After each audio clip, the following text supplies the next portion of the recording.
Galit na galit si Pangulong Ferdinand Marcos Jr. na hindi pa nasisimulan ang River Wall Project sa Barangay Piel, Baliwag, Bulacan.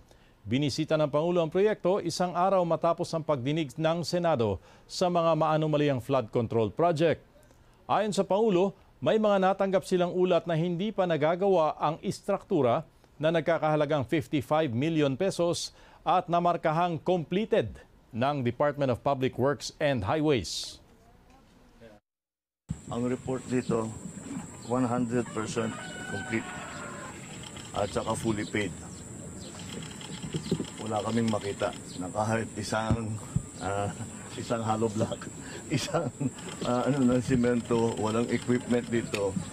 Lahat itong project na ito, ghost project. Walang ginawa na trabaho dito.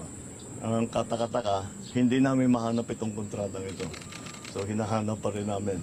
Pero hindi na namin malaman. Kasi siguro sinab-contract ng gusto. Siguro naka ilang layer ng subcontractor. Kaya hindi wala ng record. This is a perfect example of the abuse that is being done by some of these contractors. And this is not, unfortunately, hindi lang ito na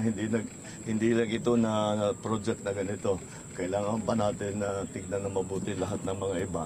For the big ones, talagang I'm thinking very hard to pipilahan natin sila na economic sabotage. Sa pagdinig ng Senado kahapon, inamin ni Department of Public Works and Highways Secretary Manuel Bonoan na may mga ghost project nga sa mga proyektong kontrabaha. Ayon kay Bonoan, nalaman niya lang ito kamakailan at sumailalim pa mga ito sa masusing beripikasyon.